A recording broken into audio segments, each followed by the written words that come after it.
बियावान घने जंगल में एक संत की कुटिया रहा करती। वहां संत महात्मा अपनी आराधना पूजा करते, भक्ति करते, उस परमात्मा की आस्था डोर लगाते। तब तक वहां से एक नित्य डेली शिकारी शिकार के लिए जाया करता था। गुरुदेव को प्रणाम किया करता था। हे गुरुदेव, और बताओ कैसे हो? सब सही है, अच्छे हैं। डेली गुरुजी से समाचार पूछता था। गुरुदेव डेली रो पड़ते थे, बहुत जोर जोर से रोते थे। अगले दिन शिकारी फिर आया। गुरुदेव पूजा पाठ साधना में भक्ति में लीन थे। शिकारी ने फिर गुरुदेव को प्रणाम किया। गुरुदेव कैसे हो? गुरुदेव फिर रोने लगे जोर जोर से।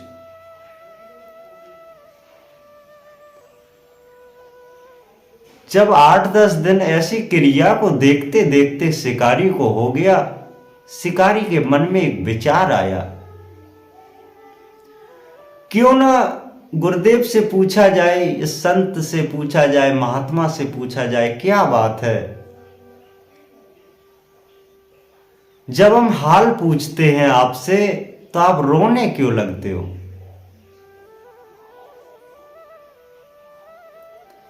किसी प्रकार की कोई दिक्कत है तो हमें बताओ, हम आपकी पूरी करेंगे।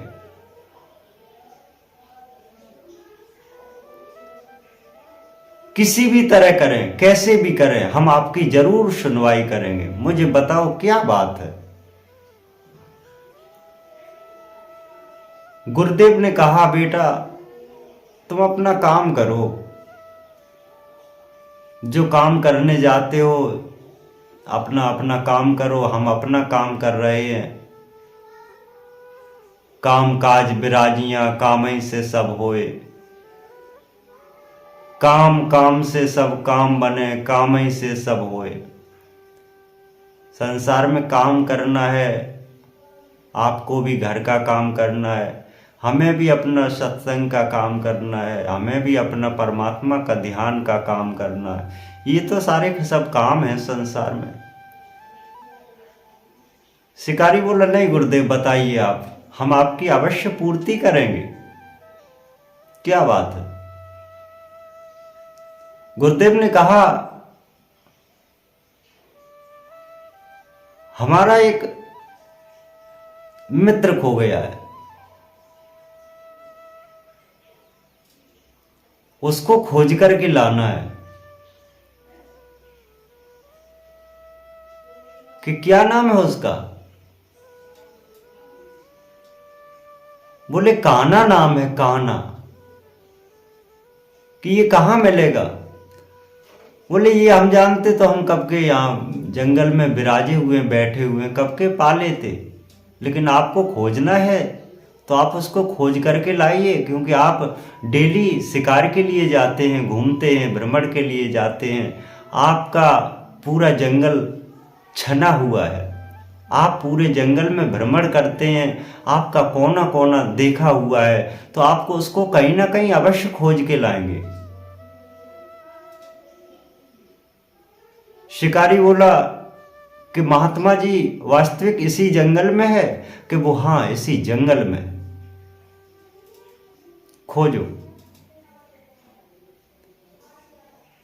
शिकारी के दिमाग से शिकार की तो निकल गई, लेकिन उस कान्हा के चक्कर में खोजने लगा। कहीं यमुना नदी के पास में जाए, कहूं गंगा नदी के पास में जाए, कहीं झरनों के पास में जाए, कहीं तालाबों के पास में जाए, कभी जलाशय के पास में जाए, कभी पोखरों के पास में जाए, कभी गुफाओं में खोजे तो कभी वन में खोजे। नित्य काम इसका यही हो गया कि गुरुदेव का काम करके मुझे हर हालत में देना है। क्योंकि महात्मा हमें देख करके डेली नित्य रोया करते थे। शायद यही बात होगी, वो हमें बता नहीं रहे थे। आज उन्होंने बात बताई है तो उनका काम हम अवश्य करके ही जाएंगे। एक दिन शिकारी घर से गुस्से में निकला और गुरुदेव से प्रणाम करा। गुरुदेव ने कहा, जाओ, आपकी मंगल कामना पूर्ण हो। यही उन्होंने मन में विचार किया शिकारी ने कि वास्तविक हमारी मंगल कामना गुरुदेव पूर्ण हो, ऐसा आशीर्वाद दें। शिकार आज हम पकड़ के ही लाएंगे। नाम उसको याद हो गया, कान्हा कहां मिलेगा। इस शिकारी से निकल करके तो कोई अभी तक गया नहीं, लेकिन तू कहां निकल के जाएगा ये भी हम देखते हैं। कान्हा को खोजने फिर चला, पूरे वन में घूमा, लेकिन कान्हा नहीं मिला। नित्य जाया करता, उस कान्हा को खोजता, सुबह से शाम हो जाता है, घर में अपनी शिकार करके लाता था, वो भी लाने से व्यर्थ हो गई। बाल बच्चे भूखों मरने लगे, खुद भी भूखा हो गया। तन सूख लक्कड़ हो जावे, लेकिन कान्हा ढूंढ नजर ना आवे। कान्हा नहीं मिला, तन सूख लक्कड़ होने लगा। 7वां दिन हो गया कान्हा के चक्कर में। एक बार उसने जमुना नदी के किनारे ही बैठ गया, बोला, कान्हा आज तुझे हम पाकर ही रहेंगे।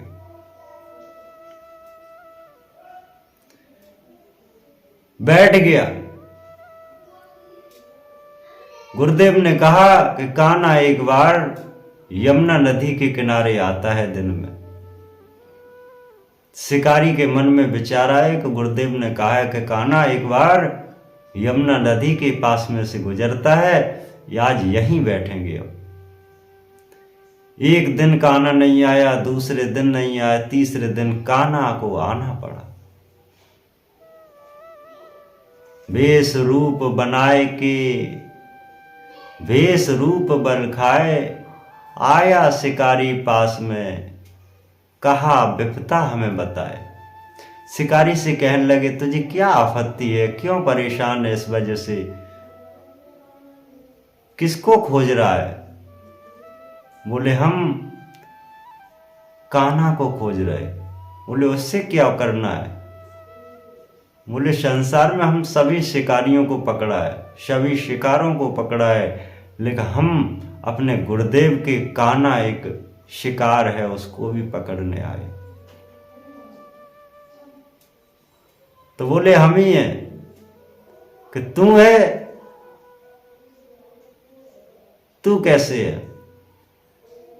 तो उन्होंने अपना जो वास्तविक रूप था उसको शिकारी के सामने दिखाया कि हम ही हैं जिसके चक्र में तू बन बन घूम रहा है, कि तब तो तुम्हें गुरुदेव के पास ले जाना होगा।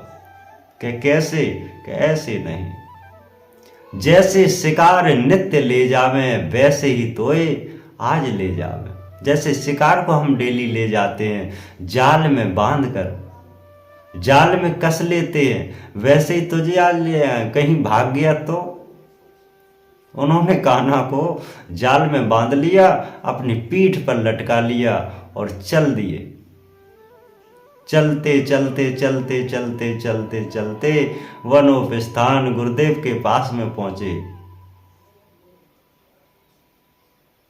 शिकारी ने उस जाल को जिसमें कान्हा बंधे हुए थे वो सामने आके रख दिया कि ये पकड़ो गुरुदेव, आपका शिकार।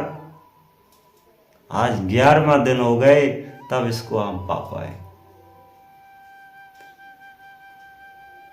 गुरुदेव ने एक शिकारी को शिकार से मुक्त कराया, उसको परमात्मा के साक्षात्कार कराया। ऐसा गुरु होना अति आवश्यक है। गुरु की सीमा लांग दे, गुरु ज्ञान सो होए, गुरु के वचन निखार दे, सो परमानंद सो होए। गुरु के विज्ञान को जिसने अपने अंदर बैठा लिया हो, गुरु के वचनों को अपने अंदर बैठा लिया हो, उसे तो अवश्य उस परमात्मा के दर्शन होना ही है। क्योंकि मन ठाने विचार भया, मन में करे आदेश, परमात्मा नजर आएगा चाहे हो वह वाह विदेश। परमात्मा वास्तविक क्यों विदेश क्यों ना हो, वो अवश्य पकड़ के लाएगा। जैसे शिकारी ने गुरुदेव के पास में आकर के कान्हा को खड़ा कर दिया कि ये पकड़ो आपकी शिकार, बहुत दिनों में मिल पाई, धन्य है ऐसे शिकारी की तरह आप शिकार को पकड़िए जिससे आपका कल्याण हो सके। ऐसी भक्ति कीजिए जैसे एक शिकारी ने की। उसने वास्तविक सत्य कथन उस परमात्मा को अपने शिकार में बांध लिया, अपने जाल में बांध लिया, कहीं निकल के नहीं जा सकता है। गुरुदेव की शरण में छोड़ दिया, अब तुम जानो तुम्हारा काम जाने। बोले बेटा ये कोई साधारण वस्तु आपने नहीं खोजी, इसके लिए हमें पूरी जीवन हो गए तप करते हुए, लेकिन हमने नहीं पा पाया, लेकिन तूने आज हमारा काम करके दिखा दिया, आपका कल्याण अवश्य होगा। ऐसी आप भक्ति करें, उस शिकारी की तरह करें जो कान्हा को पकड़ करके गुरुदेव के सामने खड़ा कर दे। धन्य है ऐसे शिकारी और धन्य है ऐसे गुरु जिसने जीवन का सार निकाल करके आपके शरण में छोड़ दिया। आपका कल्याण अवश्य होगा। नित्य सत्संग करते रहें, नित्य भक्ति करते रहें। सत्य गुरुदेव।